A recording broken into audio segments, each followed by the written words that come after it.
Welcome to the Sweet Spot Podcast, a podcast that seeks to help you find your sweet spot when it comes to a variety of issues like relationships, finance, work, stress, fitness, and many other topics. I'm one of your hosts, Jeff Persichidi, along with Shah Punjani and CJ Jones. Now, on to the show. All right, so welcome back to another week of the Sweet Spot Podcast. Special week this week. We've got Myah Master with us. Glad to have you. I'm glad to be here. Yeah, thanks for being here. You are an author. Yes. And you've written a couple books we're going to talk about. In the meantime, though, we're just talking about some stuff we've got to do tomorrow. I've got Jeff has to go through a MRI machine. Can y'all hear me okay? Yeah. Yeah. They're going to shove me in an MRI machine, and I've heard horror stories about this, and I'm not going to lie, I'm a little freaked out. I think he's a little on the Final Destination train of what happens if you get stuck in the MRI machine. I've never watched any Final Destination. Can they not just put you to sleep? They sedate like a little bit. They can sedate you, and I'm definitely considering that. Yeah. Yes. I mean, they basically just tell you stay as still as you can, and then they'll be like, okay, breathe in. And then the last time I did an MRI, there was a little countdown, and it was 5, 4, 3, 2, and then you can let it out. How far? It's a tube, right? Well, not always. There's some machines. I mean, I think this is a CT scan. Look, I'm not in the medical field, so don't quote me on this, but I've had plenty of procedures. There's one that's a tube, and that's like a full body MRI, but there's a way that they can do it. I think it's a CT scan, though. It's like a ring, and the ring just goes woof, woof, around like that. And so they scan the part of your body that they're trying to look in. No, they told me, I've had the deal where it's just a ring.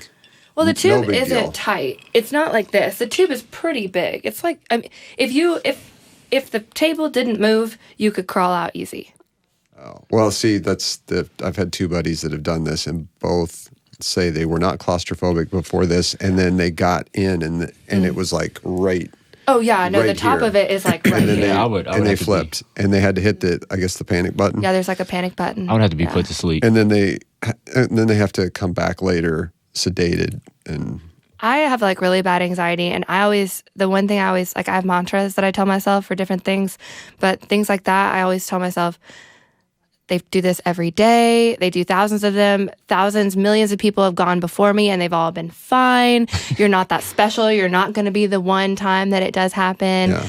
Man. She's calling me out right now. No, I mean, it's natural to have that kind of anxiety. I get paranoid. I just had a tonsillectomy recently, and I had gastric bypass last year, and I had terrible complications from it. And a tonsillectomy is very routine procedure. And the night before, I literally, shit you not, wrote a goodbye letter to people because I was paranoid that something was going to go wrong and I was going to die. And that's crazy. It's a tonsillectomy, but people have died. 1 out of every million. But I was like, what if I'm that one, You have inspired me. I'm going to write a goodbye letter before my MRI. I looked at this cheesy poem that was if tomorrow starts without me. And then I wrote a whole message on the back, texted my friend all the passwords to my phone. And I was like, you know what my wishes are? I love you. So, and I truly don't know how long I'm going to be in there. So if I'm in there for 60 seconds, it's Jeff, not a big deal. Come on, man. It's does it really matter? 5 minutes max. I'm claustrophobic. Does any of this really matter? Come on. It does. Well, you and I have had this conversation. Ultimately, it none doesn't. of this. It doesn't. None of this matters. You're not going to remember it. I'm terrified of snakes, clinical phobia. And people are like, well, most snakes won't hurt you or they're afraid of you. I said, no, I know those things. That's logical. Totally makes sense. I'm not afraid of them because I think they'll hurt me. I'm just afraid of them. Yes. I just am. It scares me. I don't want to look at a picture of one. It doesn't have to make sense. Yes, I think I'm going to live through it, but I don't want to be terrified the whole time. I believe in you. If you have any Xanax, just mellow out, dude. Copy that. I got people. All right. So what are we doing here today? We're talking about... Wait a minute. Something just triggered me. You said chaotic goddess. You said chaotic, but I've seen chaotic goddess somewhere. Is that okay? Everyone thinks my Twitter handle is chaotic goddess, and I love that people think that I would be that vain, but it's chaotic goodest. Like chaotic good, like from Dungeons and Dragons. amount. D&D. Okay, I've never actually played it, but it's like the like lawful good, lawful evil. Have you ever heard of that? It's like a nine square thing. So there's neutral, there's true neutral, and then there's like true good, true evil, and then there's chaotic evil. And what is this called again? Whatever. It's from Dungeons and Dragons, like D&D. But the idea of it is like when you create your character, they're one of these. And I could be getting this wrong because like I'm not the master on this, but I kept being called chaotic by all my friends. They're like, you're chaotic as hell. Like I had all these stories. Like at one point during quarantine, I had lined up so many Tinder dates that I made a notes app in my phone where I did like the Bachelor style. I put a picture of them with like their bio and their name and their age. And then I would put like roses by their name every time they did something good. And then I'd be like, you're voted off. Like no rose for you. I was just having fun with it. I mean, they were decently nice human beings, but they're like, you're so chaotic. You're crazy. You know, you drink tequila on the rocks and all this stuff. So I was like, my old was just something plain. It was like Myah 1997. And I was like, man, that's going to bring me Twitter fame. So I was like, what can I make it? I said, it needs to be chaotic something. And then I was thinking D&D, chaotic good. And I took the little test and it's like, what would you do in this scenario? And I was like, you're chaotic good. So like I made this tweet. I went to visit my dad and he lives out in the boonies and there's all these stray cats. And I go out there and he's got a cowbell sitting by this little chair. And I said, Dad, why do you have a cowbell?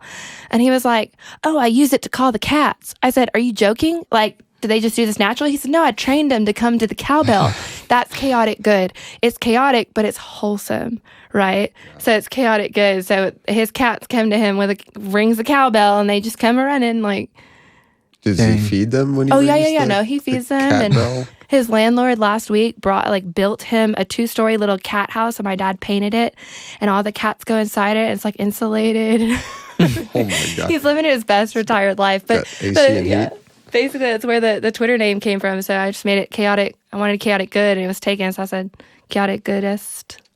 Chaotic goodest. Goodest. I'm not just chaotic good. I'm the goodest. Goodest. Nice. And yeah, I'm a writer. Nice. Very cool. Yeah, that's super cool. Thanks. So you've written a couple of books that we know of. Yeah. I would assume you've written a lot. I have. There's just 2 books that have made it into the... Yeah, right now I have 3 that I'm working on simultaneously. So the first 2 I wrote and published during quarantine. So I first started, my first book that's still in the works is my memoir. I won't give out the title just yet, but it's basically about having like your quarter life crisis, which is what happened to me. And I started, just like all my writing, I started writing as therapy for myself. I said, the only way out is through. And I've written since I learned how. Like my dad still has little notes that I wrote in tiny little Lisa Frank notebooks and stuff from when I was like 5-6 years old. So I said, the best thing I know to do is write. So I'm going to write about it. And maybe through writing about it, I'll learn about myself and I'll be able to work my way through it and figure out where I'm going. And then in the process of writing this memoir for the last like year and a half, because I hadn't been done learning the lessons yet, I decided to do these side projects and, start writing books. And so the first book is Everything I Didn't Say. And the premise of it was literally, I was just in a very anxious time. I mean, quarantine was happening, but it wasn't just that exacerbated it. But I realized I was just holding back everything. I separated from my ex-husband, who I'm now divorced from, and I re-entered the dating world as 23. I moved back to Dallas, 3,000 miles away from living in Hawaii. I restarted my life, new career, new everything. And it was all brand new and I didn't know how to handle it and I didn't know how to handle myself. And so I realized I was holding back a lot of the things I was saying and I was just bottling it up and I was like a ticking time bomb. And so to let it out, instead of saying it, I would write it down. And so even like at work, I would be so an anxious mess and I couldn't focus on work because I had all these thoughts running through my head. So I would stop what I was doing, take anything near me, whether it was a receipt or a notebook, anything, and just free write it out. And I started realizing that when I just free wrote, which is basically just write what you're thinking, even if it doesn't make sense, and you just keep writing. Mm-hmm. A lot of my thoughts were coming out poetically. And then I would take that and I would just put it in the notes app on my phone, or I would write them as I was going throughout the day in the mall or at a restaurant, whatever, at home, and write it in the notes app. And then I was like, you know what? These are all the things that I've held back from saying because I thought it would change something, or I thought that someone would look at me differently, or I thought that I would regret it, because a lot of the things that I wrote in that first book, I didn't feel 5 minutes later. Nonetheless, 5 days, maybe 5 years from now, I'll say that I would never feel that way now. But that was the point of it, is all these things we hold back and we just internalize even for years. And so I said, my act of catharsis, my act of freedom from the shackles of anxiety is going to be, I'm not only going to write all this stuff, but I'm going to publish it in a book and I'm just put it out in the world. I didn't expect anyone to buy it, read it, anything, but I said, it is now in the world, and that's it. And anxiety does not have a hold on me. And the next thing I know, I'm in the top 5% of authors on Amazon. And I'm like, everyone's like, when's your next book? When's your next book? And I had been very honest about my anxiety, but I hadn't been talking about my addiction that I used to cope with the anxiety. And then that was the start of my second book, On the Rocks. So I've personally known you, how long did we say? 13 years, I think. 13 years. Yeah. So yeah, we since elementary school. Mm-hmm. And we weren't close, but I thought I knew you until I read the books. And I learned who you really are. And so was it a buildup, or was there a certain point where you were like, you know what, I do need to put it out to the world? Because that takes some courage, honestly. Yeah, I always say the first half of this is a quote that many famous men have said, and I just kind of finish it out. Courage is not the absence of fear, it's choosing to act in spite of it. And I put that in my memoir, and it's still a work in progress. But I realized one day I didn't like being called fearless, because it made me feel like people were cheapening the courage I had by saying, oh, you're fearless, it's easy for you. Yeah. You're a special breed because it's easy for you to share all this stuff. And I said, no, every time I share, every time I open up, it opens up a new wound, and it hurts and it sucks. But then I get these messages and these DMs and stuff that are like, you said something that I felt I didn't feel alone anymore. People open up with their stories of assault or abuse, etc., and they're like, you and I are the only people that have ever heard this. I've never even spoken these words aloud, and that makes it worth it. But it's hard. Every time I do, especially when I first published it and I put the link out there, I didn't touch my phone for days. Like other than I would respond to a few messages, but I didn't want to acknowledge it. And then, it took about a week and a half, 2 weeks for the first copies to be sent out. And I was a wreck. I don't know what people are going to think. They're going to think I'm crazy. There's a lot of lovey-dovey shit in here, and I'm just this crazy girl who falls in love at the drop of a hat. But I was like, you know what? I think there's a lot of people who are like that. And I think there's a lot of people who are very romantic, but society doesn't let you be, and you are put down for feeling this way. And now you get to read a book from someone who's now big on Twitter, who you see, people kind of epitomize me in a way that's unrealistic, but they got to see someone that they kind of like held at this high standard be raw and real and vulnerable. And they're like, okay, it's not just me. Like, everyone feels these deep feelings. Everyone feels lost. People have often said to me, I don't know how you're single. You're so pretty. I don't know how you're single. Or it must be easy for you to be in a relationship. Or girlfriends of mine are like, well, at least guys are into you. And I'm like, yeah, but guys are into me, lots of them, and then they come and they go, and it sucks. I'd rather be alone. And so, people are like, I can't believe there's another person out there that's feeling the same way I am.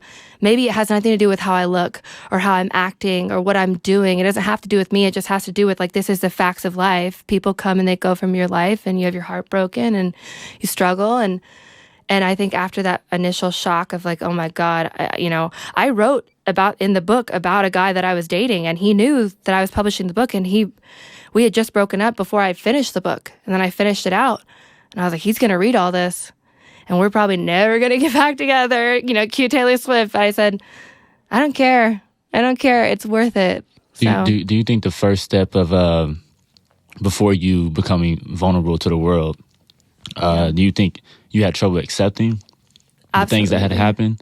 Absolutely. And then what got you to the point to where you were just like, what got you to the point to where you were willing to accept?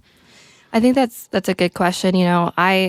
A big thing I talk about a lot with advocacy is my sexual assaults. Like, I was first assaulted at 11 and then raped at 13 and then again at 18 from someone I served in the military with. And at 13, I was forced to report, and I went through a lot of trauma therapy, and I was like forced to face it completely.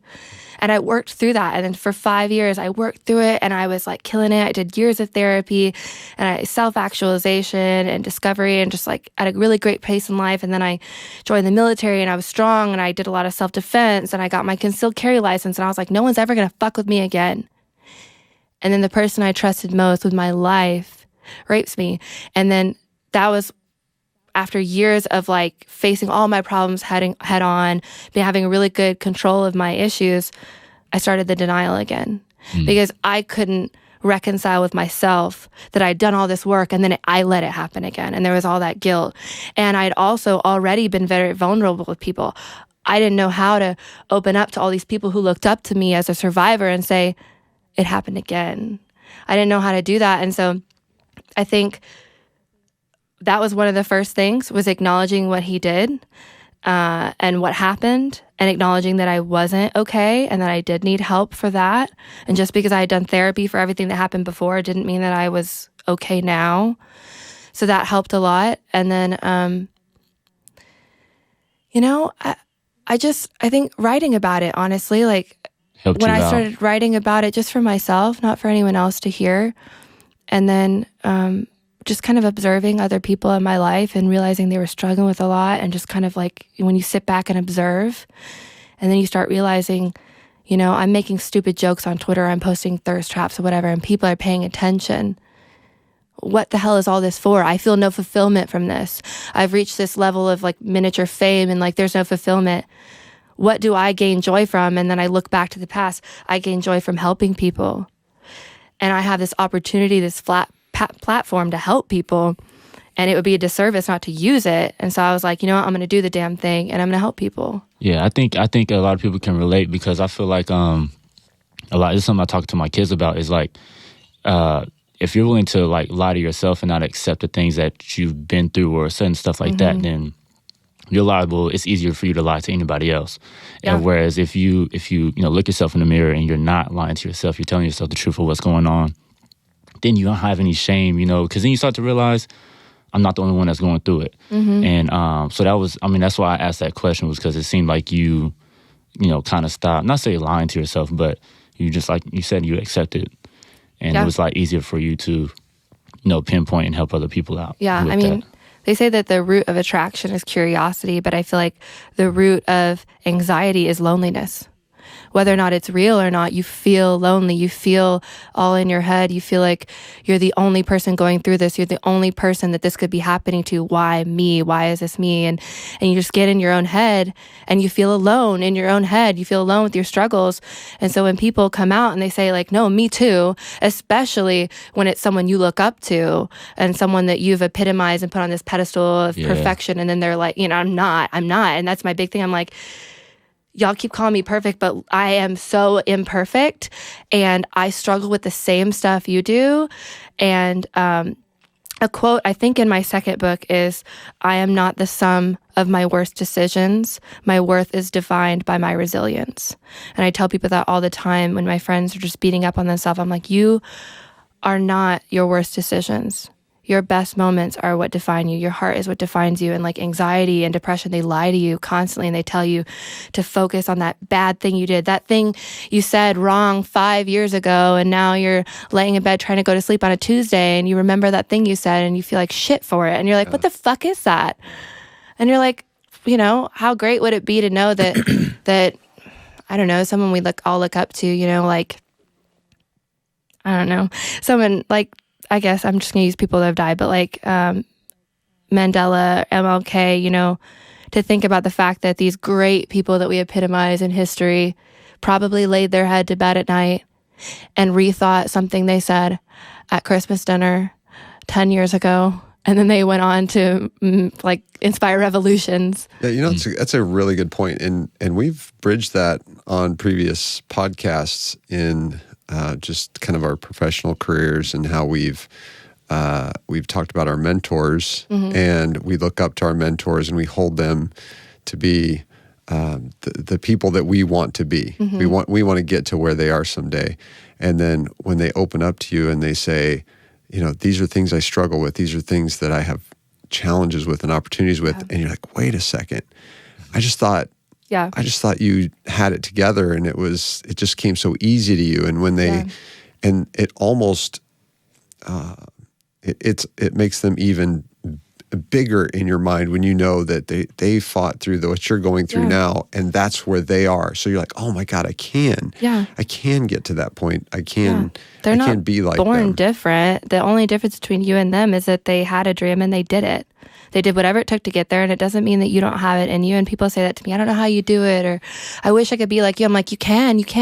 Like, there's no secret to this other than to just believe in yourself. And if you don't believe in yourself, tell yourself you do every day. Affirmations. And that's what I'm working on 3 different books right now, but the third of my anthology of poetry and prose is about affirmations. I've gone through the battle of anxiety, and now just being honest all the time, and then addiction and being honest with myself, not just others. So that was like, okay, I need to really be honest with myself.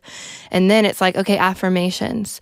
How are you this successful? It's because I affirm myself even when I don't believe it. Every time, they're like, how are you so positive when you did so much bad stuff? How do you have so much confidence? I wish I had the confidence you have. I said, I don't. Every day, every moment, I have these intrusive thoughts. You're ugly, you look bad, you're fat, you're this, you're that. But every time I hear it, I counter it with like 3, 4, 5 better thoughts, even when I don't believe them. And when, they say if you do something for 21 days, it becomes a habit. But like you keep barreling into that, and they say there's like pathways in your brain, and if there's a pathway that's going like vertical, where you've told yourself every day, I'm terrible, I'm worthless, I'm this, I'm that. When you start going against the grain and you say I'm good, it feels unnatural. It doesn't feel right. It doesn't stick. But then you keep going, and you keep going, and you keep going. And now, think of it as like sand, a sand dune. And now that other pathway is kind of closing up because you haven't been weathering that path in a long time. And this better one is just going and going and going. And now you're like, no, I am good. I'm worth it. And that's how you change. It's not overnight. And I tell people that all the time. Change isn't sudden, and you can't beat yourself up for your mistakes. Like what I tell myself that every day when I try to dwell on something from the past. I say, okay, I feel like I messed something up. So what am I going to do about it? I can sit here and feel bad about it and beat myself up about it, but what's that going to accomplish? What I'm going to do is I'm going to acknowledge it. I'm going to take the lesson from it. I'm going to do better tomorrow, and I'm going to move on from it. Because if I keep dwelling on it, I'm only stunting my progress. I'm not helping myself. And it's not easy, but like doing that and telling yourself those affirmations every day, it will drastically change your life. And I say that all the time. Consistency will change your life. Yeah. So I'd be interested to know, it seems like over, I don't know how many years it took to, as I look through both books and read all the different poems. Are they all considered poems? Some of it like poetry and prose, some of it's like free thought. It's not rhyming or anything. So I think I get the vibe those books took years to write. No. I started writing the first book, I believe, in March. I published in June. You experienced all the emotions in that book in months. Mm-hmm. So that's crazy to me because, if you haven't read the book, you don't quite understand. But there's so much in here that I'm thinking, this looks like, to me, a project that's just, I'm collecting different pages and Post-it notes and napkins and things, and I'm compiling it into this book. But it's a very short period of time that all this... Yeah, and there's a few things in the very first chapter. Some of that is the past, and the idea of that is, the scarred is the first chapter. So it's scarred, loved, broken, rebuilt. So scarred is mostly talking about my past. So that did happen over the course of my life. But then, loved, I got into a relationship with someone, and I felt comfortable and I felt good, and I ignored all the past, and I was like, everything's good, everything's fine now. It doesn't matter that I'm still healing from my divorce. It doesn't matter that I don't feel secure on my own. And then that ends, so it goes into broken, and I'm just falling apart. And so I wrote all of Broken on the flight home from his house, because he lived in North Carolina, I live in Texas. Wrote the whole thing on the flight. And because I had so many emotions, and I was like, I'm bursting at the seams. I have to write this down. And then Rebuilt, I literally wrote in maybe 3 weeks. And some of Rebuilt was projections of what I wanted to feel. I want to get to this point where I feel this security. And I did. I did get to that point. But my second book, On the Rocks, overlapped it. So it picks up, On the Rocks has 3 chapters. There's Realize, so realizing I had an issue. Relapse, falling back into that problem, and then Recovery. So Realize happened, like the timelines overlap well before he and I started dating. And then Relapse was after we broke up. I immediately turned back to alcohol and anything that would let me escape, and just feeling bad for myself and just being depressed. And although the book's about addiction to substance, it was also about addiction to love, addiction to attention, addiction to relationships, addiction to just escaping my own reality. And then, of course, third chapter is Recovery, and that started July 5th. July 4th, I threw a little, not like a big party, it was like 6 people there. But that night I drank a liter of tequila by myself, a liter. And I woke up the next morning feeling like shit. And I remember staring up at the ceiling and thinking, oh my God. And I write that, I think it's part of my memoir, but I said, I look up in the ceiling and I think I'm supposed to be on the come up. I'm supposed to be on the comeback story, and it feels anything but. I'm disappointed in myself. So many people look up to me already, and I'm this inspiration, but here I am just coping in all the wrong ways, and people look to me for help on mental health, and I'm not a good example of it. What am I doing? Like, is this who I want to be? And so July 5th was a Sunday, and then that Monday I went to AA, and I was like, enough is enough, you know? Well, that's a great example, I think, of why you are a perfect mentor is because you are imperfect. And I think kind of going back to the mentorship thing, on a way smaller scale, like Jeff I've publicly said, is one of my mentors. And like I sent him a Thanksgiving text, and his response was a imperfect response. He said, I appreciate you pushing me to get out of my comfort zone. Mm-hmm. And something like on a way smaller scale like that, like we said, we always think our mentors are so perfect, but most likely 100% of your mentors are imperfect role models. Yeah. And it just, I don't know, like that text, again, on a small scale kind of made me think about how crazy that is. But yeah, so one of the things you said in the book that kind of relays off this into self-awareness is, I could tell strangers on the internet about my problems, but every time you asked, I said I was fine. You can hardly shoulder your own burdens. How could I expect you to handle mine? Yeah. That was powerful. Thank you. If you don't mind, if you can kind of elaborate on where that came from and what kind of courage it took to have the self-awareness to realize that, because that realization takes courage, right? So for me, I started realizing that, I really wrote that about, two different guys, like basically the guys that I had been dating, not at the same time, but like in concession. I didn't want to burden them because they had a lot going on in their life.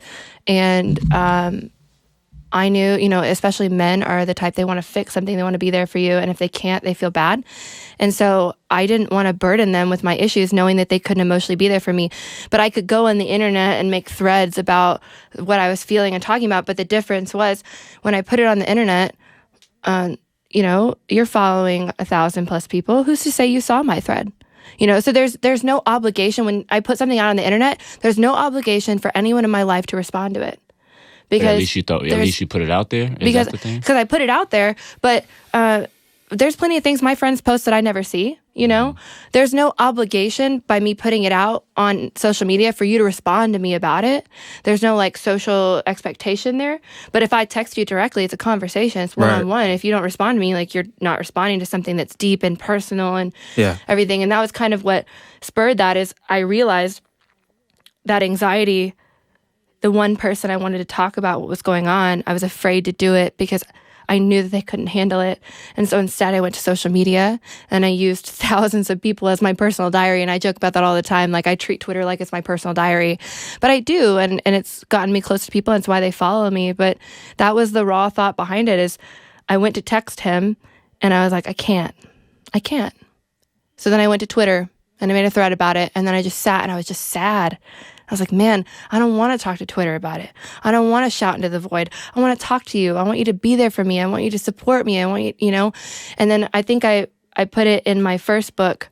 God, what is it? I'm trying to think off the top of my head. It was basically like, that's why it ends with like, that's why two broken people aren't meant to be. Yeah. And I was like, I get it. Yeah. You know, that's why you got to be secure in yourself before you get in a relationship. Either person, even if one person's secure and you're not, you're going to rely on the other person in some way that they could never fulfill because they're not you.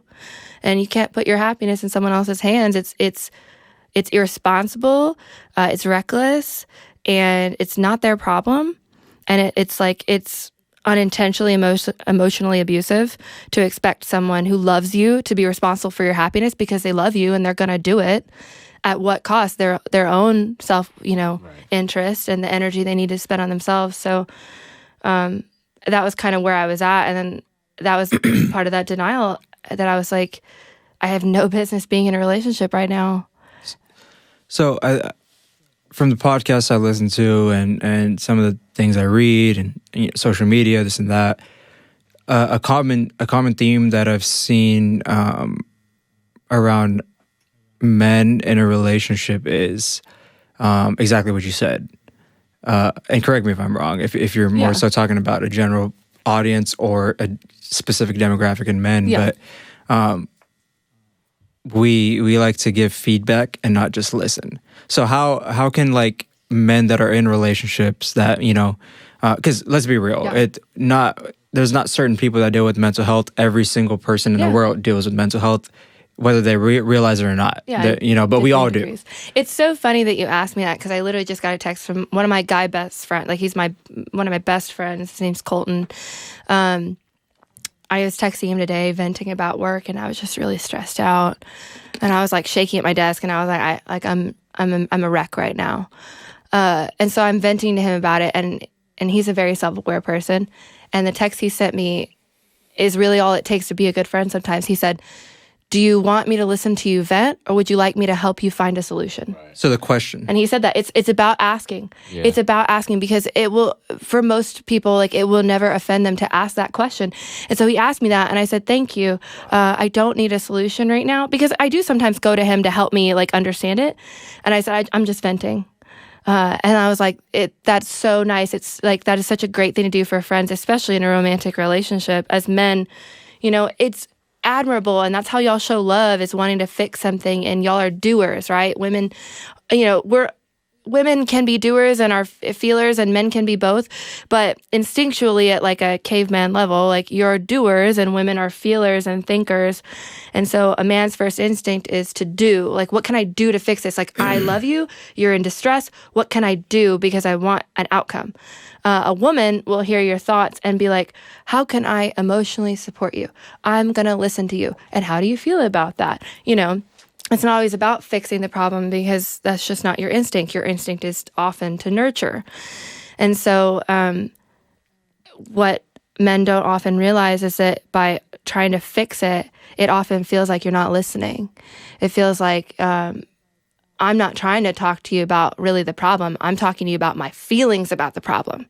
I'm not talking about the problem. I'm talking about how I felt about the problem. The problem is my feelings. It's not the problem. And you're focusing on the problem. And I'm like, no, listen to me. Listen to my heart, my feelings. All I want you to say is like, I hear you. I empathize with you. That sucks. I would feel the same way. That's not fair. What can I do to support you? And that question right there is a game changer. I don't care what the situation is, what your relationship with is with the person, whether it's someone you just met 5 seconds ago or someone you've known for 50 years. Just asking, when in doubt, ask them, what can I do to best support you? Even they might not even give you the true answer of how to support them because they might not know, but the best way you can support someone is by respecting their boundaries and not making them feel uncomfortable in a spot of vulnerability. They're sharing something with you, they feel vulnerable about it, and you just saying, what can I do to best support you? If they say, leave me alone, maybe they need to be talked to. Maybe they need that. But the best thing you can do is respect that boundary because they're going to feel comfortable with you and they're going to come to you again and again and again. They're going to get more comfortable. And next time their answer might be more honest. You know what? Right now, I need you to tell me that it's all going to be okay. It's funny you say that because, so normally I'm pretty good at gauging, right? When the person, when my significant other wants me to, help with the solution or just listen. But there was this one particular time, like not so long ago, we were about to take a trip to Denver. So probably about like last month. And the women in the group, it was a couples group, they, ran the trip, whatever, they decided what we were going to do. And the whole situation was rental cars. So my girlfriend texts or calls me, and I'm on my lunch break. And I have other stuff to do. So she calls me and she's like, hey, she's rambling about the problem, and in my head I'm like thinking it's not a big problem, so I give her the solution. It feels like patronizing, right? Yeah. So and then she's like I'm not asking for a solution, and I'm like, yeah. And in my head I'm thinking, and normally I'm good at gauging, but this time we're going back and forth, and I'm like, well then why are you like, you just asked me what do I think, and I'm telling you what I think. Yeah. But it's funny you say that because at that point I didn't gauge it right. I've had a lot of guys, and so I should have asked, I've had a lot of guys, they're like, I get accused of mansplaining. I'm like, because you are. Because you hear the problem and you offer a solution, and the woman's like, I already know the solution. I'm just complaining to you. Yeah. Right. I just want you to hear my feelings. And you're like talking to me like, I don't know. Like, yeah, I know I need to call corporate and say so-and-so, or I know I need to, obviously, like that's what we're thinking. We're like, duh, I'm just complaining to you. Like if I wanted you to fix it, I'd say, hey, fix this. Right. I think that's a great point though, because that, I know we're talking about the extreme, right? We're talking about men in general. And most people would say, okay, most men would get defensive. And I think that's part of the problem. And everything we're saying is part of the problem because... It's an issue that men have that come from a good place, though. Yeah. It's like it's a good-natured place. You're trying to do the right thing. You just don't quite, connect. But that's true. But at the same time, that's part of the root cause, I think, that comes from mental illness in men. Because more men commit suicide than women. Yeah. And it's because we, like you said, we're always trying to find an outcome. We lack vulnerability. And like I said, that's a great example of like us trying to be fixers versus just listening, is because we're just trying to do too much. And we're trying to follow what like all these former... I think it's falling victim to expectations when it comes to men. Yeah. And I think that's the biggest problem. Well, and I'm not saying women, and you're not focusing on the feeling. You're like, what's going to fix this? Right. I just pull the trigger, And so that's why men are more successful in their suicide attempts, and they do more absolute type things versus, there's this artist, Mary Lambert, who's a singer, and she also does like poetry and prose in song, and she did some stuff with Macklemore. But she says... we swallow pills, still wanting to be beautiful at the morgue, still proceeding to put on makeup, still hoping that the mortician will find us fuckable and attractive. And it's like, that's the thing. It's not that women aren't trying to pull the trigger. It's that we're so focused on how will we be remembered, being graceful. And men are like, I just want to fucking end this because I'm seeing the problem and I'm going to fix it. And it's not the right answer, but like that, I think that's a big part of it, is it all just goes back to that instinct of like, all right, this is a problem and I'm going to fix it, rather than like, what's the feeling behind this problem? What's going on here? What's the root? And it's also not being able to open up about your mental health issues because society doesn't want to listen. So that would be my next question for you. It sounds like most of, and I might be totally wrong, but it sounds like most of your service to others is kind of gravitated towards women. Yeah. But like me personally, after reading the book, it's kind of like it's to everybody, right? So what advice do you have for men that lack vulnerability and kind of the symptoms that we just stated? What advice would you give to kind of combat that and kind of get going in the right direction? There's a lot of things, but I think if I tried to boil it down, I'd say that number one, redefining masculinity, and not even just redefining it, but just changing your perspective, right? So like men traditionally see masculinity as like bravery and courage and strength. And I'm like, okay, vulnerability is bravery and courage and strength. So you opening up about your problems is the most manly thing you can do. Women not only find it attractive, but it bridges the gap. And so it's like, when you're feeling vulnerable in a man's mind, he's like, I'm weak, I'm less than, this makes me like less manly. And I'm like, no, talk about it. And that's where you find your strength. And that's what I would and that's what I do tell men. I've had a lot of men come to me, especially when I open up about sexual assault, and say like, I've never opened up about this, I've never told anyone, you're the only person that knows. I made a thread recently about hypersexuality after sexual assault that it made waves. It wasn't even about going viral. There wasn't like a K in the retweets or the likes. There was a lot, but it was about the amount of waves it made and the amount of messages I got, and the amount of people who were brought to tears, realizing, finally putting together the pieces of like, that's why I acted that way. I've been so guilty for so long for being so hypersexual. And now I realize it was a trauma response. And I had more men than women come to me and say, I get it now. That's why I became so hypersexual. That's why I was so focused on that. And that kind of came back to it. And what I told them all was, number one, write it out. Number two, as you're comfortable, open up. Because they would tell me, like, it feels so good to tell someone.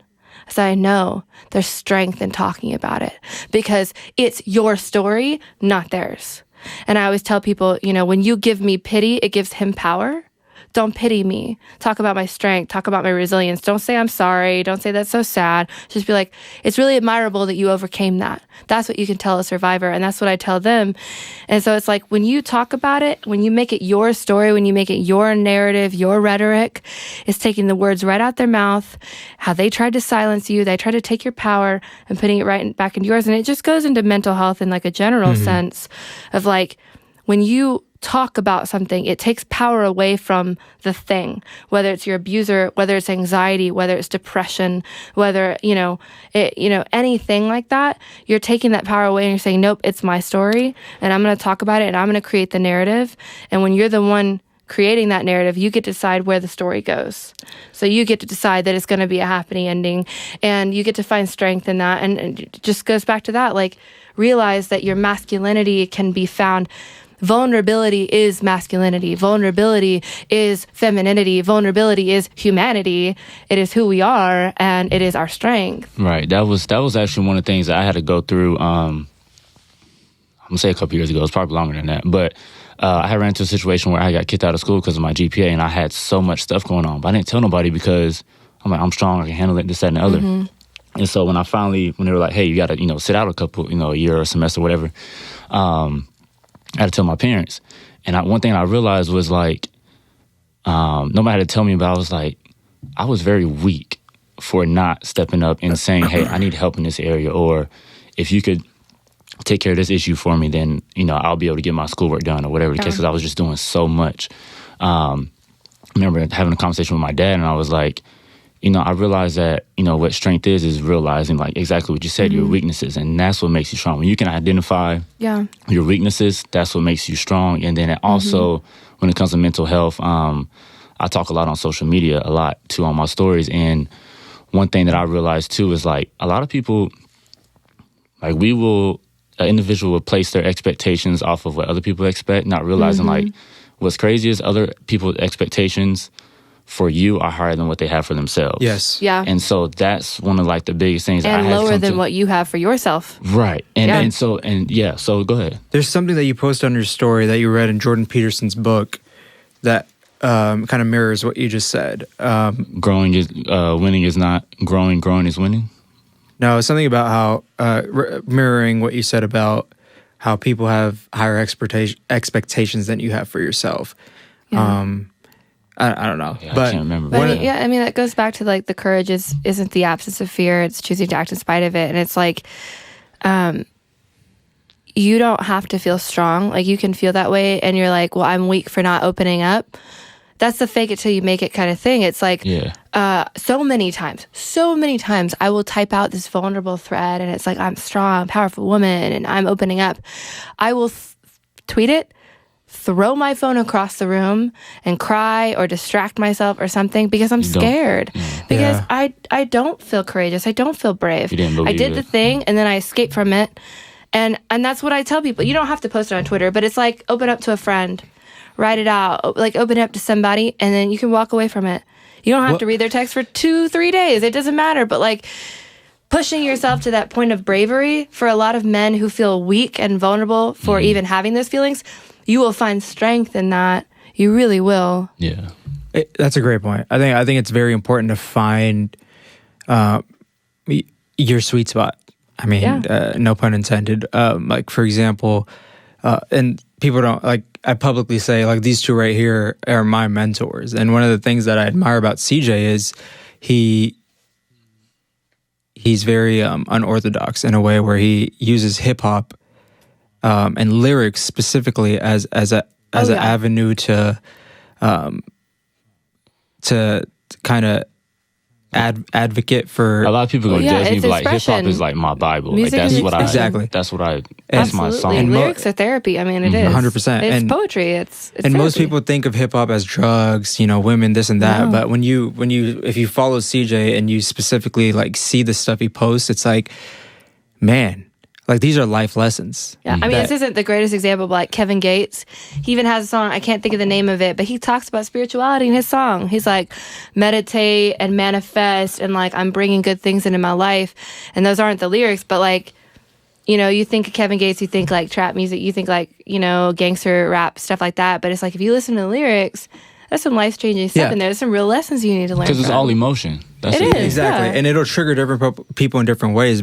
But I do have a question for Jeff, like, because you're kind of, no offense, kind of the older guy of the group. He's the wisdom. The wisdom. Yeah. What have you learned from your years on this So earth? I'm kind of curious to hear your take on this.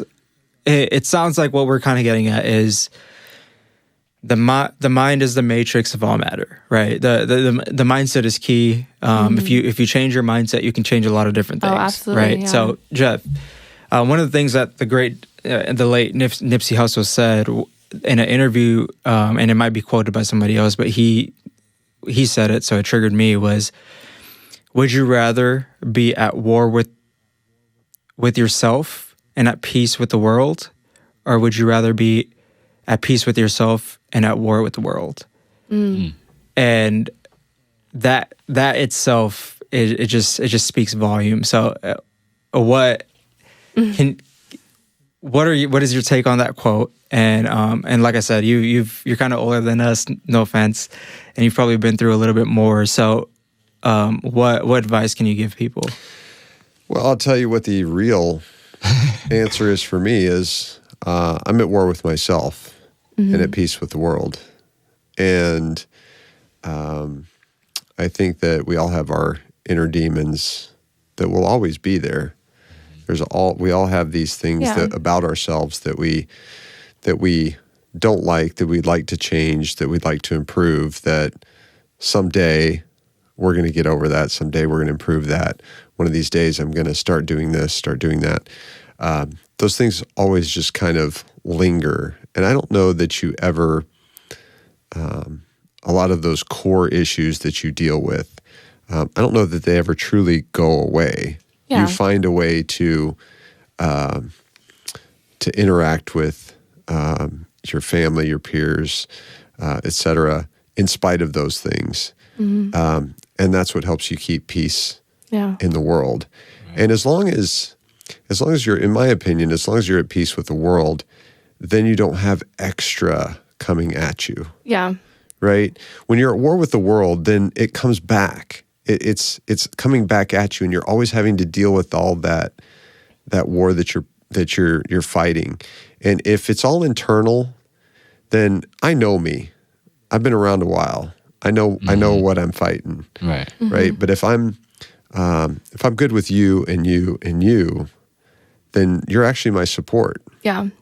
Why would I want to be at war with that? That's crazy. Yeah, so I tell people that a lot. That's an unbelievable way of looking at it, because, and that's another reason I'm glad I asked you that question, is because you're an imperfect role model, right? My whole, when I asked you that question, I thought you were going to say literally the opposite of that.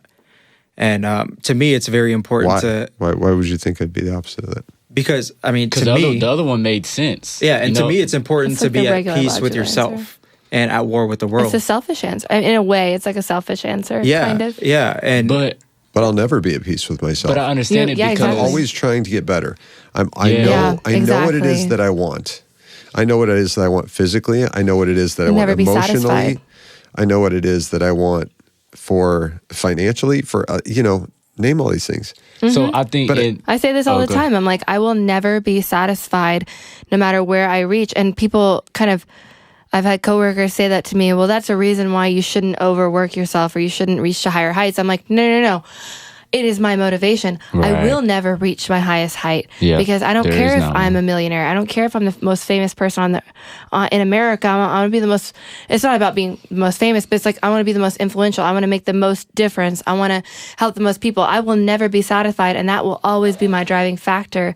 Matthew McConaughey said he was asked who his role model was, and he said, "It's me in 10 years." And then he said he got there 10 years later, and the person asked him again, "Who's your role model?" He said, "It's me in 10 years, but I'm never going to reach that. I'm always chasing myself." And that's what motivates me. If you chase other people, people come and go. Right. They're imperfect. But if you keep chasing yourself over and over again, you keep chasing this version of you that is a better version, you will always come out on top. Like, they say shoot for the moon, you'll land amongst the stars, but it's the truth. Like, you shoot high and you'll land in a really good place. Like, someone asked me that on like an Instagram story, and that's what I said. They said, "What motivates you?" And I said, myself. Yeah, I'm always trying to be a better version of myself. And I like to think of, if I talked to my 9-year-old self, my 13-year-old self, would she be satisfied for where I'm at right now? And even if she would she want me to go further? What would she think of me? When can I be the best version of myself? And I do the same thing when it comes to saying mean things to myself. Every time an intrusive thought comes into my head, I think, if I was looking at my 8-year-old self, would I say that to her? Yeah. No. Then I'm not going to say it to myself now. Feed yourself good stuff. Yeah, I just don't see how. I'd really be interested to hear somebody that says the opposite of that, because if I'm taking care of you, and I'm taking care of you, I'm taking care of you, you're on my side. So when I do have those inner battles, I've got you to help me and support me. Yeah. Why would you want to create war with the world? I think this is a great topic, because the diversity in opinions is exactly what's happening. It's exactly my mission with this podcast in general is that. So, and I think, like I said, it depends on everybody's situation and everybody's personality and everybody's life situations. This is a perfect example. I think me and CJ can relate. I haven't even asked him this, but I know him well enough to know. I know him well enough to know that us two have the same opinion on the topic. We both, correct me if I'm wrong, would rather be at peace at ourselves and at war with the world. Yeah, why? But I was. But until you heard the other perspective, right? And what's crazy is because I agreed, right, with war. Yeah. I mean, with peace with self, right. But then when you spoke, I'm like, I just literally just preached that this last Tuesday, right. Yeah. So, and it's funny, Nas, I'm going back to hip hop.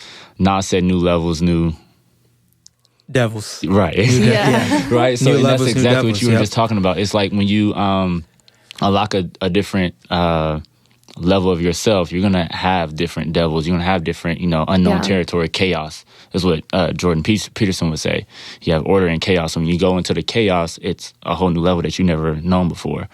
And then you were talking about how, you basically what you were saying was you compete with yourself. You don't compete with anybody else. And I was just talking about my team about this because I got this from Doc Rivers.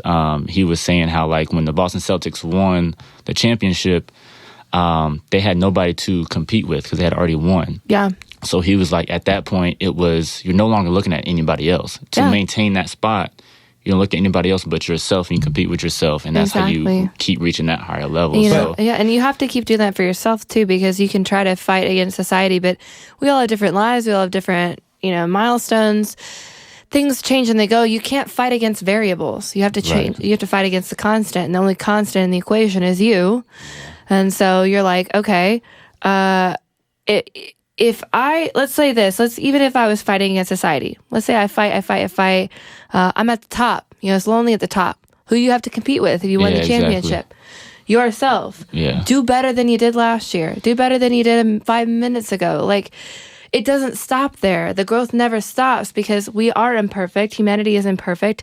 And if you know that you're imperfect, that means you will never be perfect, which means you will always have room to grow. And if you stop, that's when narcissism sets in. That's when vanity sets in. That's when you're full of yourself. I love this. Like, thank you guys for your opinions, because that's literally what I'm trying to get at.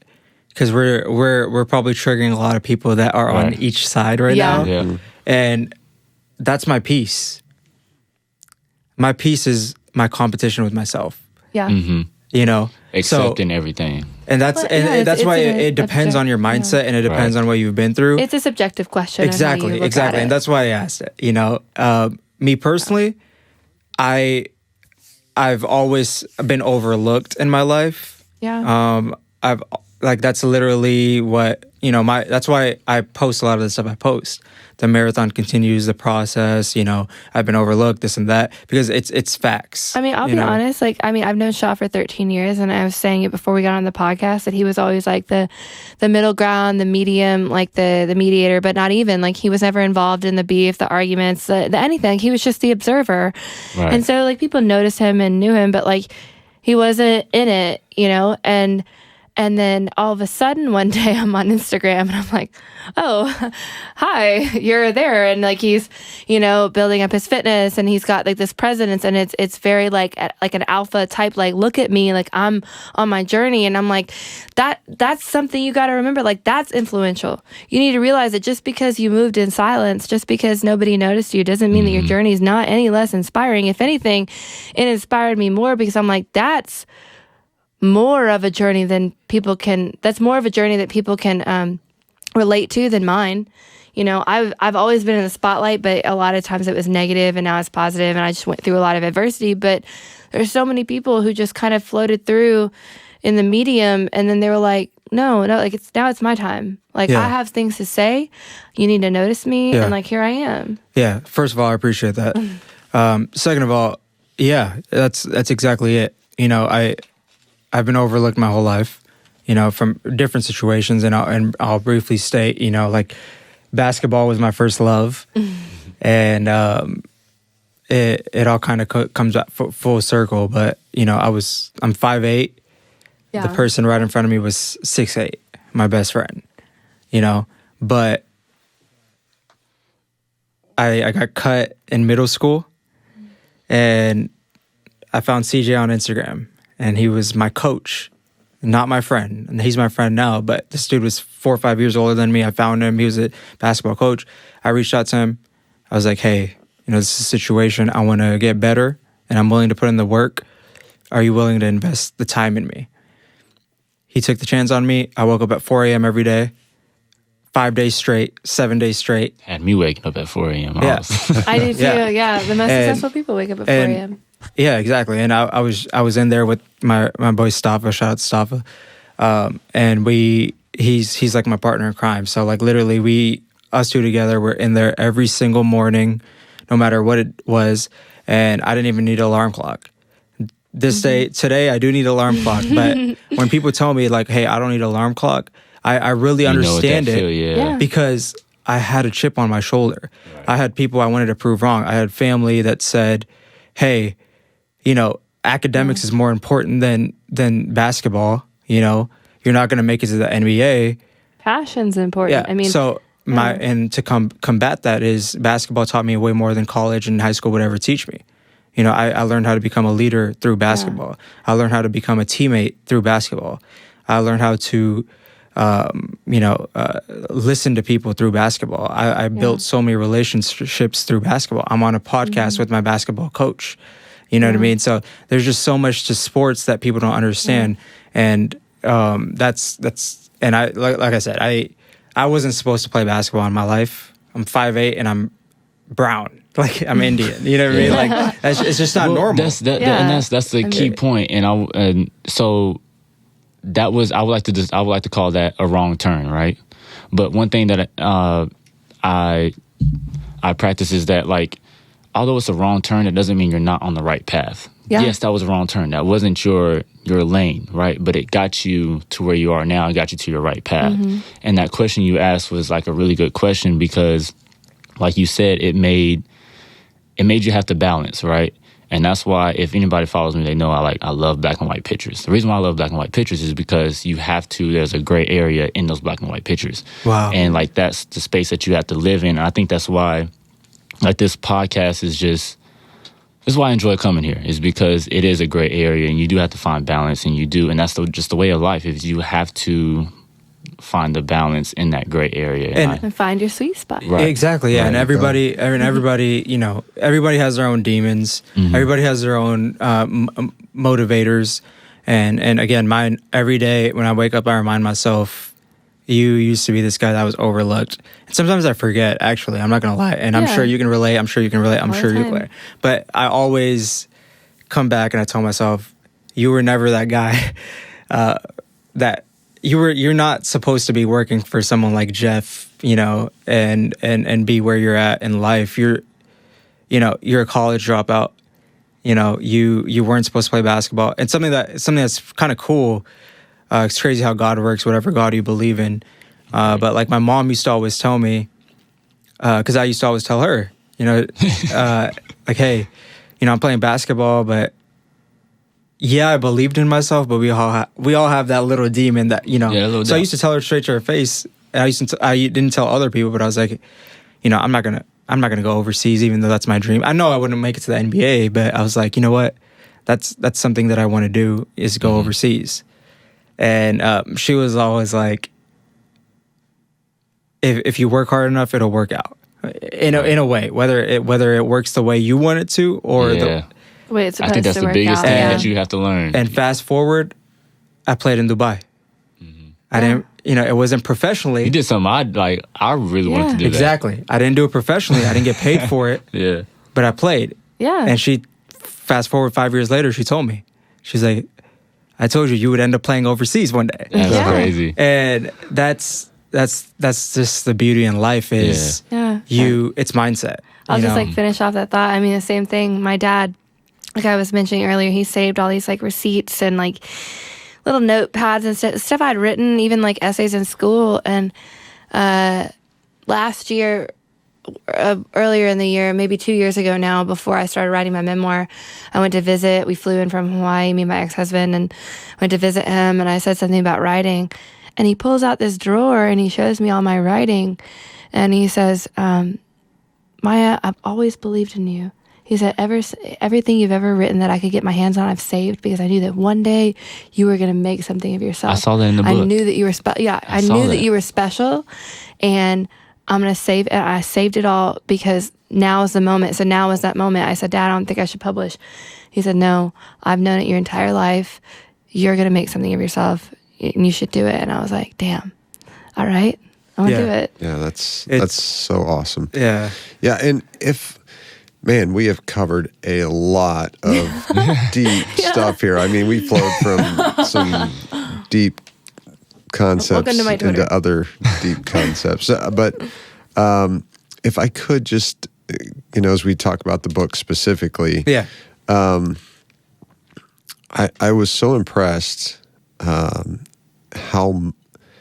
how much you were able to put into just 3 or 4 lines Yes. on a piece of paper. So powerful. And my question to you is, and for those of you who haven't seen the book, when you open the book, it's mostly blank paper. Mm-hmm.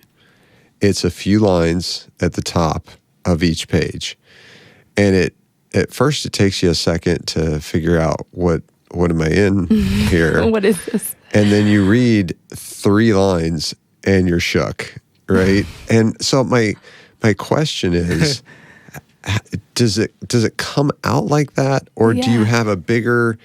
Is it a bigger paragraph that you distill down into this And 2, 3, 4 line? Can I add to that real quick? Yeah, go for so it. it's hilarious. Like when I got these books, You were like, I was reading them, and my girlfriend was like, she just wanted to take a look. So all she did was she read the back of it, and as she reads the back of it, I can literally see the goosebumps come up. Oh, that's cool. Yeah, So I can literally see the goosebumps, God, I'm not gonna cry. and that's how, like, to kind of put it into context for the people that haven't even read the back of it, right? That's what Jeff's saying, is that's how powerful one sentence, not even the whole, I don't know what you would call it, like a verse, but Could you? I want to. it's like a I can't poem. see it, so could you? Yeah. Go ahead. Yeah. actually, let's let Myah. Okay. Let's let yeah.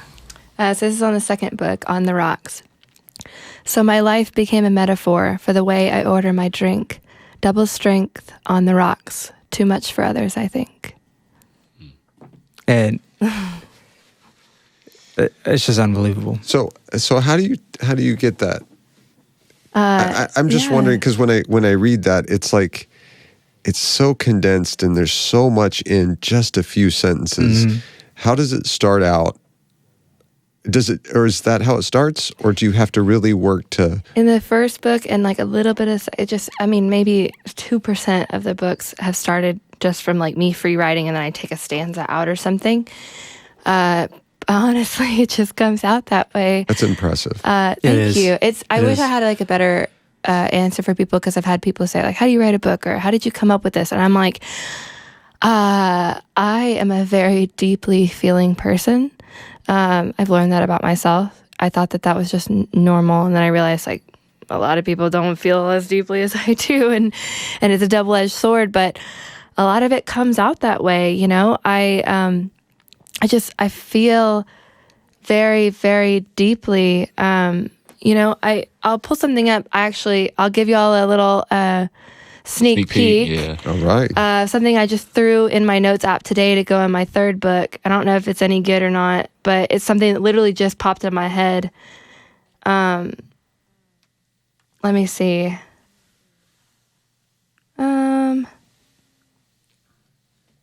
This isn't that good, but it's, at least to me, it's not that good. But like, it's just literally this whole thing just popped in my head. I said, I saw the moon tonight and it looked like you, how lovely you are in all of your phases. And it's not, it's not that. That just comes out of your head? Yeah. Just like that. Yeah, You start exactly like rapping. that. Just like that. Yeah. What's crazy is Man. But that's just what popped in my head. I was thinking, what's the most beautiful thing to me? And I was like, I love the moon and all her phases. And I was like, I'm like the moon, I go through phases. And I was like, that attracts me to someone, is seeing their phases. And I guess that's my thought process. And I said, and that's the thing is, I looked at the moon tonight and it looked just like you. And then that is such a talent that you have that I don't know that you can curate that. I think you've got to be wired that way to thank you. From what I've seen and what I read in the 2 books, to know that comes out in that form. I truly would guess that it was more long form, and then you you worked it down. But knowing that it comes out in that way is super powerful. The final page of Everything I Didn't Say. If you told me to guess the age of the person that wrote that page, I would not say 23. Yeah. You're wise beyond your years, and there's so Thank you. many life lessons on that page that I took time to stop my wife, and we have a little ritual where we sit down in our a special room in our house where it's just kind of a quiet place, and we'll have a drink and read and do whatever. Really not even talk to each other a whole lot, just be together. And I read that entire page to her because I thought it was so impressive. And just, again, coming from a 23-year-old, you've experienced a lot. Yeah. And you have a very gifted talent. Thank you. In a way to write it to where people can identify with it. Yeah. And we don't have to be the same demographic to feel those emotions, right? Definitely. 100%. And just very impressive. So my question to you as we kind of wrap this thing up is what is your hope in publishing these books? Why did you do it just for you? And if someone was able to get something from it, then awesome. Yeah. Or is there a higher goal here? If I boil my motivations down to one thing, what makes me passionate, what do I get out of bed for in the morning? Genuinely, it's to help other people. Mm-hmm. The first book I did just publish for myself. I didn't because I didn't think that it was going to help anyone. I didn't think anyone was going to read it. Did I think at a raw level, if someone read this, could it help them? Yeah, but I didn't think anyone was going to read it. But that's why I do what I do. That's why even when I started writing the memoir that I'm working on, I was writing it for myself just to work through it. And then I started realizing I have been through a lot in 23 years. And even though someone might read this memoir and they only resonate with half of it, it's got something for everyone, because I've had a life that's, crazy. And something a pastor once told me years ago is sometimes leaders have to walk alone. And I won't get super religious, and I'm not comparing myself to Jesus, but something someone told me one day was like, he went through all these different things so that we could relate to it. And whether or not you believe it or not, it's like, okay, there's, in the Bible, there's a little something for everybody, right? And I spent a lot of my life mad at God, just mad at the world, mad at circumstances. Why me? Why? Why? I did not understand why. I've learned my lessons. I'm the strongest warrior, all that shit. I'm done. Please stop. And then it finally clicked in me when I published the book was, I'm being put through all this so that I can help other people, so that I can put it into words. I've been given this gift, and it is a gift. I don't even call it a talent. It's a gift to take what people are feeling, what I'm feeling, and put it into words that can be consumed and understood so that you can process it, because words help you process. And so I was like, okay, I get it now. I'm just a vessel. I'm a servant on this earth. I've been given these gifts, and it's my duty to take those gifts and help other people. And so after I published that first book and it took off, and I remember just sitting in my bed, weeping, tears of joy. I was just weeping, just so much emotion. I was so much pain, so much pain and suffering went into those 23 years, because I wrote that last poem on my 23rd birthday, June 16th, 2020. I published the book 2 days later. I thought I was done. And I thought I need something to wrap this up. And it was my birthday. I was sitting at my desk, and I wrote it on some Post-it notes. 23 things. I wrote it on Post-it notes, and I stuck them together and threw it in my purse. And then the next day I put it together, published it, submitted it for publishing. But, I was so much went into these 23 years. And one of my favorite poets, Rupi Kaur, says, I can't think of it right off the top of my head, but it's basically just like flowers, we must root, wilt, rise and blossom. And that's not the exact quote, but it's take that pain and grow flowers from it. If you just sit in your pain, you don't do anything with it, but feel bad for yourself, it will have all been in vain. It will have been for nothing. And what's the point? And so I was what's my purpose? What's the point? Am I just going to sit here having been in all this pain for 23 years? Am I going to make something of it? And so I sat there weeping, thinking of every time I was crying like that on my bathroom floor, my kitchen floor, in a classroom somewhere, at my desk, in my house with my ex-husband, feeling just immense pain and wondering why, and screaming why. And then now I'm weeping because I've got hundreds of messages of people telling me exactly why the hell I went through all the pain. And it was the most catharsis and the most, wrapping it all up. And so those messages and those moments I hold on to that every day, every moment, and it's what drives me to the finish line every single time, because like that's what will always make it worth it. And like, even if I die tomorrow, like was I proud of what I did? And I think I am. And as much as I want to wrap this up, but we have someone here that's like super special. So I would you. as much inspiration I can provide for the viewers, I would love to.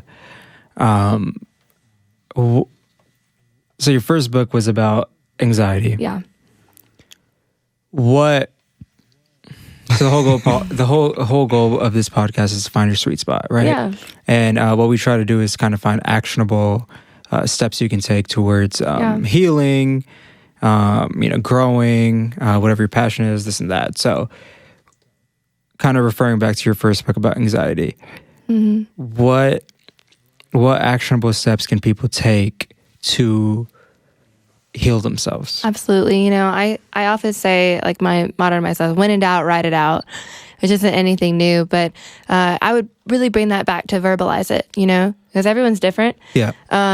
Whether there's like 3 different things you can do, right? So you can sit down, you can write it out. Okay. It doesn't have to be pretty. Just literally just sit and just write any word that pops into your head. And eventually it will turn into a coherent thought. And often it is your most raw emotions that you don't even want to say to yourself, because you're writing so quickly as it pops in. You're not stopping yourself. Oh, sorry. There it is. Hit the mic. There it is. You Hit must the mic. apologize Drop to the the mic. mic, right? You must apologize. And then there's listening to your thoughts, right? So there's this author, Courtney Peppernell, and she wrote the Pillow Thoughts series. It's poetry and prose.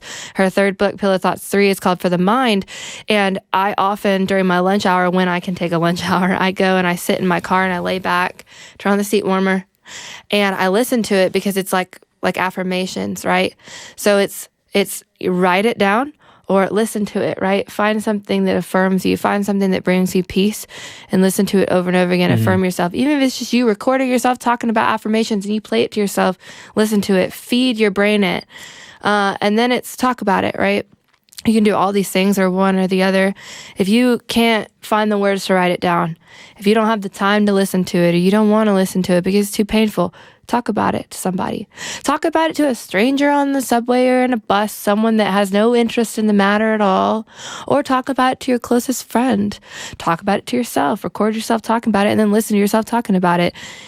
It is catharsis, and with catharsis, it's a release, right? It is just about releasing it. Take it from in your brain, in your heart, and put it somewhere. And I often text my friends and I say, hey, I need to vent. And it's not just me venting. You don't even need to respond to this. Literally, you could never respond to it and it's fine. But I always go, I need to put these feelings somewhere. I got to put it somewhere that's not just me. Even if you never responded, I got to put it somewhere. So put it somewhere. Whether it's, listening to something, writing it down, talking to somebody, put it somewhere. And over time, the more you put it somewhere, the less you fester on it, and the less the anxiety has space to grow. And the more you have to, once you put it somewhere, you can look at it, you can visualize it, you can examine it, you can understand it, research it, and it's not growing inside you. And so I think that's like the best sweet spot I could give you is right. Put it somewhere. And to kind of dig a little bit deeper in there, I feel like what you're saying is kind of around therapy. Yeah. Right. So I feel like therapy is looked down upon. Oh yeah, therapy. Go to therapy. Oh my God. And yeah. When you think about it, most therapists have therapists, right? So there's a lot of people out there that probably need therapy. I think 100% of people should have therapy. I think absolutely everyone should have therapy, even if you've, feel like you're healed, even if you're on your journey, you still need therapy, because that's how you stay there. It's like you don't work out and then reach that physical point and then you're like, I'm done working out. You don't keep that level you're at unless you keep working out. And the mind and the heart is the same way. You got to keep working it out. You got to keep letting it go. And when you go to a therapist, you're putting it somewhere, right? So the reason I said those 3 things is because although there's things like the Better Health app and a lot of like like, oh my God, I'm not thinking of words. Yeah. Appointments. Like there's more access to therapy, especially with the pandemic. There's a lot of reasons, insurance or money. There's a reason you can't. But just because I've heard a lot of people be like, well, I can't afford a therapist, or like that's their excuse. Just because you can't get a therapist doesn't mean you can't find therapy. Doesn't mean you can't find a release somewhere. And even if it's tiding you over, there's therapy in so many things. There's therapy in music. When I'm feeling sad, I used to listen to sad music, and I said, no, my therapy is I'm sad, I'm stressed out. Let me listen to something happy. That's my therapy today. If that's all the therapy I can have today, that's my therapy today. If all the therapy I can have is what I can write on Post-it notes during my busy workday, that's my therapy today. If my therapy is going to a therapist and sitting down, or a Zoom call or whatever, or calling my mom, that's therapy. Like putting it somewhere, no matter what that capacity is therapy. And you owe it to yourself. We owe it to ourselves to live our lives as fully as possible. So, we do. So in other words, find your sweet spot. Find your therapy. Find your sweet spot. Your sweet spot is therapy. I'm going to go ahead and say my sweet spot for this. And, this is the last thing I'm going to say is within these books, you're definitely living proof of that you can't help others until you help yourself, and that's exactly what you did in these books. Is do exactly that. So I just wanted to say, thank you, and because you're living proof of that, and that was my sweet spot in this whole thing before you even started talking. Was that? And I've publicly said I'm reading a book called Think Like a Monk, and so one of the things that's key for not only people that don't deal with mental health, but people that do deal with mental health issues is service. And service can happen in many different ways, right? Service can be charity work. You're doing service in your own way, right? You're inspiring a lot of people. Yeah. We're kind of doing service in our own way, and with the podcast, inspiring people. Jeff's doing service in probably a way where he's, mentoring people. So that CJ's doing service in a way where he's coaching kids, this and that. So I think for the people out there, 100% of people, because everybody deals with mental health, is service is key. Helping others is key. Yeah. When I'm having my worst days, that's when I want to help people the most. Like when I'm really down, I'm like, hey, how can I help you? How can I build you up? Put more positivity in the world. And I think if more people turn to that outlet, they would feel a lot of release. Yeah. Yeah. Take the pain and grow flowers from it, Yeah. As far as, again, I know we want to wrap it up, but as far as book 2 goes, On the Rocks. Yeah. It's about addiction. I definitely want to tackle that before we close the podcast out. What actionable steps can people take towards addiction? I know a lot of people fear AA. Yeah. I know people fear action in general. I'll say this. So a few resources. So there's an app called Meeting Guide, and there's like a foldable chair on the front that'll help you find a meeting near you any time of day. 2. Meeting Guide? Meeting Guide, yeah. Okay. 2, you don't have to go to an 8A meeting, but I'm here to tell you the first one is going to be awkward, but by the end, it's going to feel like family. It was super uncomfortable. I felt, and it's in my book, I describe it, I said I feel like I was crawling out of my own skin. I could feel everything on my body, my, hair rising and my breath quickening and my heart thumping and all this stuff. But by the end of it, it was like everyone around me had a first time too. And then it was okay to breathe again because I wasn't alone, right? It took that anxiety out of it. But with addiction, you don't have to go to an AA meeting. It's that same thing of like therapy is everywhere. For me, and some might disagree, because my addiction really wasn't alcohol, it was escaping. So like I have rules for myself, like I'm drinking alcohol right now. I don't drink alone. I don't drink like when I'm sad or stressed out, and I don't drink in excess to where I'm like too far gone. Like I don't lose my inhibitions, right? And those are my rules for myself because I realized those were the things that kept me slipping. There are true like alcoholics who cannot touch alcohol ever again. But the point is like in the beginning, if you don't want to go to AA or if the most you can do is one small step, start small. I'm not going to drink Monday through Friday, only on the weekend. And then it's like, all right, let me have a clear head when I drink so that I'm not coping in the wrong way.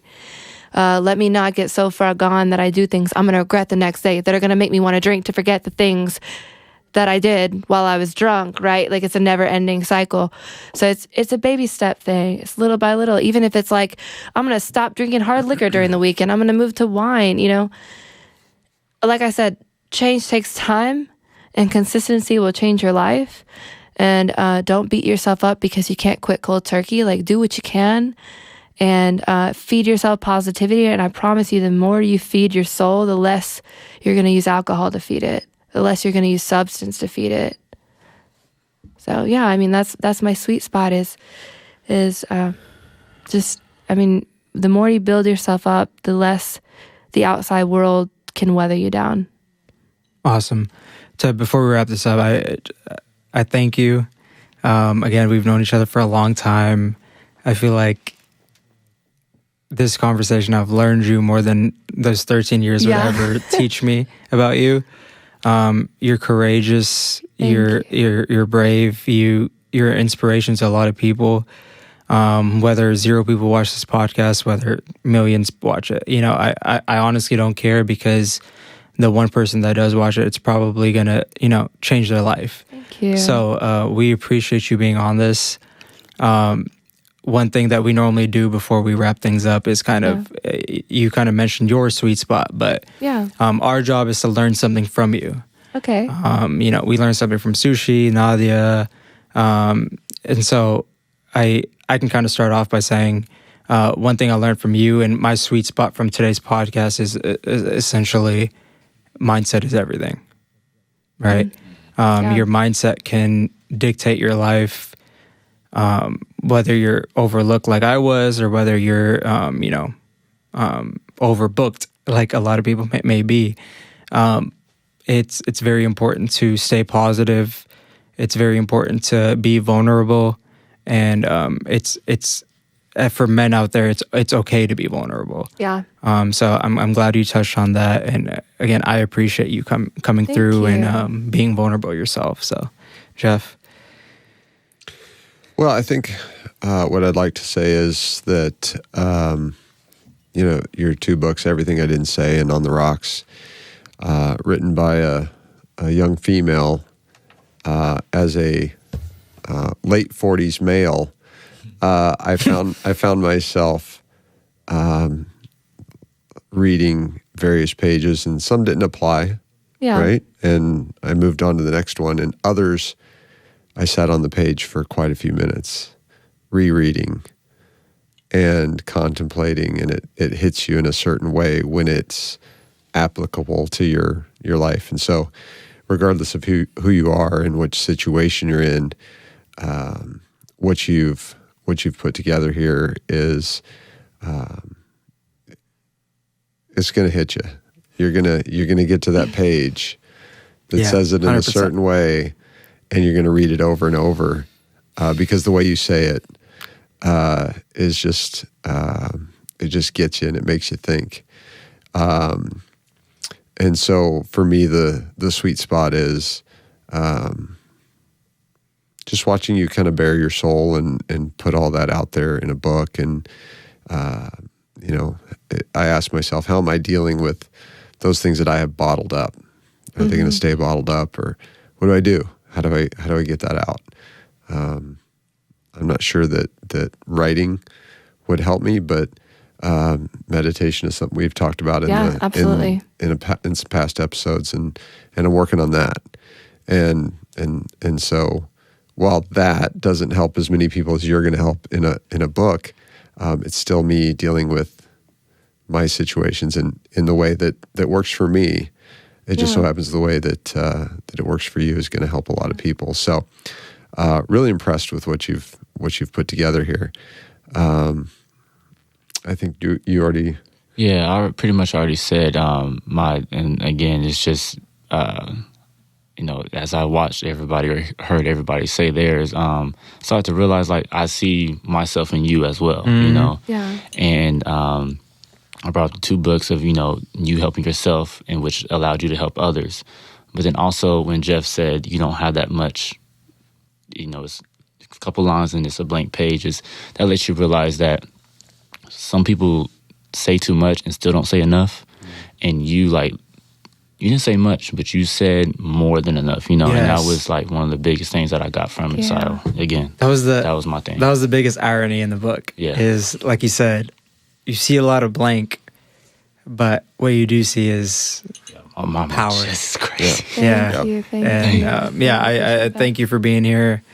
Thank you for having me. You want to shout out your where can Instagram people and all find that you? stuff? Yeah. If someone's dealing with something, I'm sure you'd be open to listening to them. Sure. I have a website, myahmaster.com, that has access to, I do some other stuff other than book writing, like some like vintage fashion and some like modeling here and there. But I talk about weight loss tips and mental health resources and stuff. So myahmaster.com. On Instagram, it's Myah_master. Twitter is @chaoticgoodest. You can follow me there. And there's 3 books that I'm working on right now. I've got the 3rd of the poetry and prose anthology that centers around affirmations, my memoir that's about, a quarter life crisis, and then a 3rd book that will follow a relationship from beginning to end with, it's a joint book that I'm writing with another male writer where I write from the female perspective, he writes from the male perspective, from beginning to end through a relationship and all the twists and turns that you feel, and it's going to be great, and I'm excited. So It's awesome. So just so we get the spelling right, you spell your name. MyahMaster. Right. So thank you so much for coming on today. This was awesome. Awesome. I think I personally am going to have to listen to this podcast a few times to get everything out of it. I'm just speechless. And it gets better and better. Yeah, it was unbelievable. I'm excited to listen to it. Yeah. You did great. I appreciate you coming on so much. I know Thank you. The guys did too. Everyone else, thank you for tuning in today. We hope you were able to take away some meaningful content that allows you to find your sweet spot. If you like what you heard today, please make sure to share this podcast with your friends and family. If you're watching on YouTube, please hit that subscribe button. Or if you're listening on our other platforms such as Apple Podcasts or Spotify, please support us by hitting that follow button. If you want to interact with us on social media, you can follow us on Instagram at thesweetspot.podcast. That's at thesweetspot.podcast. Take care, and we will see you next week. Good show, y'all. All right, Thanks, guys. That was great. Man, Salud. that was good. I've seen it, but I don't know. Oh my God. Okay, wait. I fall asleep during movies too, so that's another thing. I don't know if y'all are recording, but I'm gonna do it for you. It's real short. Okay. He goes, slam, poetry, yelling, angry, waving my hands a lot, specific point of view on things. Cynthia. Is this word for word? Cynthia, Jesus died for our Cynthias. Jesus cried, runaway bride. Julia Roberts, Julia Rob hurts. Wait, what's the rest of it? He's like, Cynthia, beep bop, boop bop, you're dead. You are dead. You're dead. That was for Cynthia, who's dead. Oh, that was beautiful. Yeah. I wish that was... Right?